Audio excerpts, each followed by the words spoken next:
When I started racing in '85, and I got fourth in my first race. And about 3 or 4 months after that, I did an Olympic distance race up at Mooloolaba. I was only 15 years of age, so I was quite young and quite a hard course at Mooloolaba. And the current national champion was a guy called Matt Brabham, and him and I squared off in this triathlon, and he was a bit older than me, so he's got this young kid racing this fully developed bloke, and I ended up winning that race. So I won my first Olympic distance race as a 15-year-old, and from there on I knew I could probably go okay in the sport. And then as a 17-year-old, my school teacher asked me to come down and do one of the races that he was promoting at the time, which was the World Cup Triathlon on the Gold Coast. It was a 3K swim, 130K bike and a 30K run.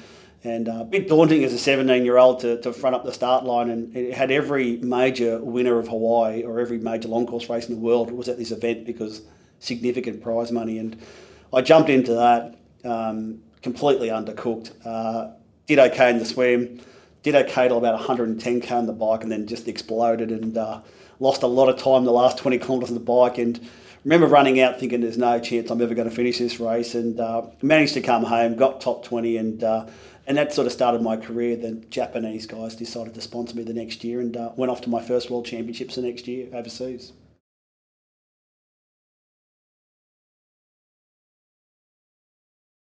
I never did a junior race in my life, just as a straight junior. The opportunity at the World Championships was that they were all in together. So juniors and seniors were racing at the same race. There was none of the segregation we have today. And I was only 18 years old. It was the first official World Championships. It was the World Championships where the women weren't getting the same prize money as the men. So the men all decided they weren't going to compete unless the women got equal prize money. So we all stood down and said we're not going to race. And happy to say that from that point on, every World Cup and every World Championship has been equal prize money for male and females. And I was only an 18-year-old kid in this big race in some country I'd never been to, and jumped in there, had a really bad swim, had a pretty good bike and run, and finished fourth place overall. And I remember how disappointing that felt being fourth and watching people up on the podium while I'm sort of down here going, oh, that sucks. So was pretty keen to go back there and get back on the podium.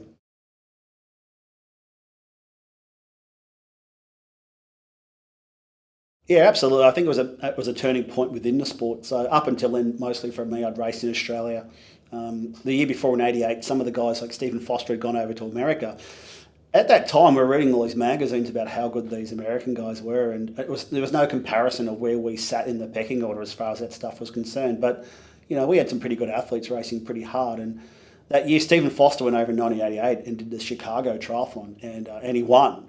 And that just blew everybody away because, here's one of the local guys going over to one of the biggest races in the world at the time and beating all these people that, we never knew but we'd read about.